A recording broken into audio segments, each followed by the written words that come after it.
త్రేతాయుగంలో ఆ రామయ్య తండ్రి కోసం శబరి కొన్ని సంవత్సరాల పాటు ఎదురు చూస్తూనే ఉంది. ఆమెకు ముసలితనం వచ్చి పళ్ళు ఊడిపోయి కంటి చూపు తగ్గినా కూడా రామయ్య ఆమె కోసం వస్తాడు అనే నమ్మకం ఏమాత్రం తగ్గలేదు. ఆ శ్రీరామచంద్రుని మీద శబరికి ఉన్న అపారమైన విశ్వాసం రాముడిని శబరి వద్దకు చేర్చింది. ఆ రామయ్య తన వద్దకు ఖచ్చితంగా వస్తాడనే ఆమె నమ్మకమే వారిని కలిపింది. అయితే ఈ కలియుగంలో కూడా మరో శబరి ఉంది.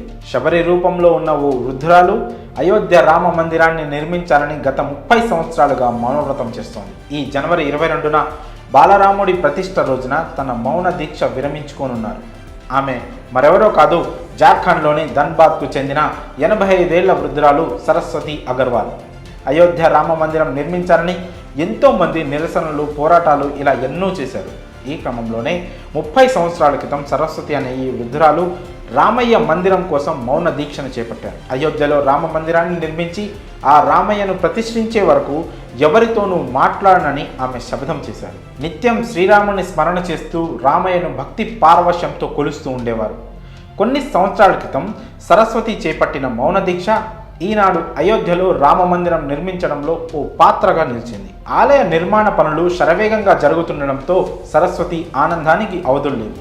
కాగా ఇన్ని సంవత్సరాలు ఆమె మౌనాన్ని అయోధ్యలో రామయ్య ప్రతిష్టాపన రోజునే రామ్ సీతారాం అంటూ దీక్షను విరమించుకున్నారు. ఇక ఆమె తదుపరి జీవితాన్ని కూడా అయోధ్యలోనే రామయ్య సేవ చేసుకుంటూ గడపాలని నిశ్చయించుకున్నారట. ఆ రామయ్య తండ్రి కరుణా కటాక్షం తనపై ఉందంటూ సంతోషంతో ఉప్పొంగిపోతున్నారు సరస్వతి. తన జీవితం ధన్యమైందని, ప్రాణప్రతిష్ఠలో పాల్గొనేందుకు బాలరాముడు తనను ఆహ్వానించాడని ఆమె సంతోషం వ్యక్తం చేశారు. తన ఇన్నాళ్ల తపస్సు సఫలమైందని, తన కల నెరవేరిందని అన్నారు. 30 ఏళ్ల తర్వాత తన మౌనం వీడనుంది.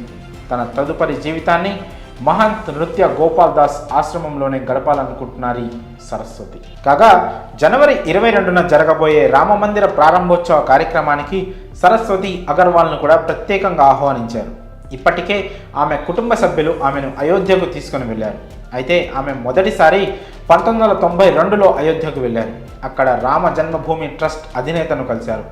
ఈ క్రమంలోనే ఆయన స్ఫూర్తితోనే ఈ మౌన వ్రతాన్ని చేపట్టి రామయ్య ఆశీస్సులతో దిగ్విజయంగా మరికొన్ని రోజుల్లో పూర్తి చేసుకున్నారు.